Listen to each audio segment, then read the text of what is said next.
Assalamualaikum. Alhamdulillah, kita diberi kesempatan oleh Allah Subhanahu wa Ta'ala untuk bersama-sama menyimak sebuah kisah yang insya Allah bermanfaat. Kali ini kita akan berkisah tentang sisi ilmiah atau sains yang terdapat di dalam Al-Quran. Quran dan Sains, Profesor Maurice Bucaille dan Mumi Fir'aun. Yuk kita simak kisahnya. Bismillah. Profesor Maurice Bucaille adalah ahli bedah kenamaan Prancis dan pernah mengepalai klinik bedah di Universitas Paris. Ia dilahirkan di Pont-l'Évêque, Prancis pada 19 Juli 1920. Pada tahun 1975, pada saat itu pemerintah Prancis menawari bantuan kepada pemerintah Mesir untuk meneliti, mempelajari, dan menganalisis mumi Fir'aun. Bucaille lah yang menjadi pemimpin ahli bedah sekaligus penanggung jawab utama dalam penelitian itu. Ternyata hasil akhir yang ia peroleh sangat mengejutkan.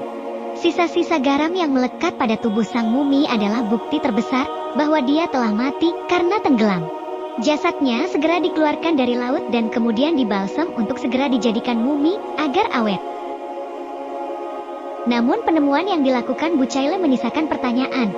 Bagaimana jasad tersebut bisa terjaga dan lebih baik dari jasad-jasad yang lain seperti tengkorak bala tentara Fir'aun, padahal telah dikeluarkan dari laut? Bucaille lantas menyiapkan laporan akhir tentang sesuatu yang diyakininya sebagai penemuan baru, yaitu tentang penyelamatan mayat Fir'aun dari laut dan pengawetannya. Laporan akhirnya ini dia terbitkan dengan judul Mumi Fir'aun, sebuah penelitian medis modern. Judul aslinya Les Momies des Pharaons at la Médecine. Saat menyiapkan laporan akhir, salah seorang rekannya membisikkan sesuatu di telinga Bucaille. Jangan tergesa-gesa, karena sesungguhnya kaum muslimin telah berbicara tentang tenggelamnya mumi ini. Dia mulai berpikir dan bertanya-tanya, bagaimana mungkin hal itu bisa terjadi?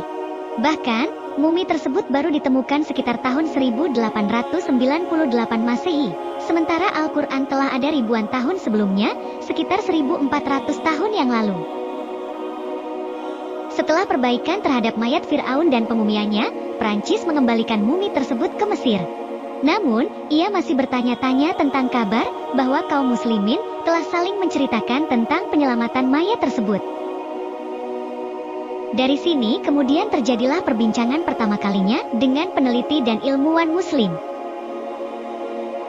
Ia bertanya tentang kehidupan Nabi Musa alaihi salam, perbuatan yang dilakukan Fir'aun dan pengejarannya terhadap Musa hingga dia tenggelam, dan bagaimana jasad Fir'aun diselamatkan dari laut.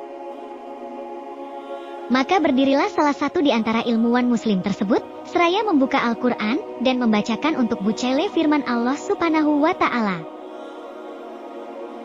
فَالْيَوْمَ نُنَجِّيكَ بِبَدَنِكَ لِتَكُونَ لِمَنْ خَلْفَكَ آيَةً وَإِنَّ كَثِيرًا مِنَ النَّاسِ عَنْ آيَاتِنَا لَغَافِلُونَ.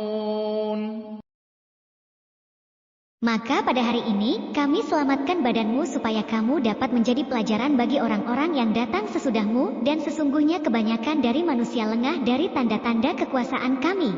Quran, Surah Yunus, ayat 92.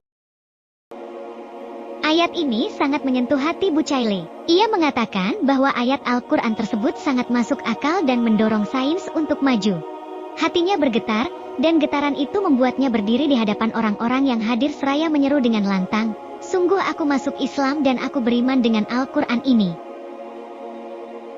Kisah Profesor Maurice Bucaille ini tentu menjadi salah satu bukti bahwa sisi ilmiah Islam sangatlah luas. Al-Quran yang menjadi tuntunan hidup tidak hanya berisikan soal-soal keagamaan saja, tidak hanya tentang surga dan neraka, namun juga ilmu pengetahuan atau sains.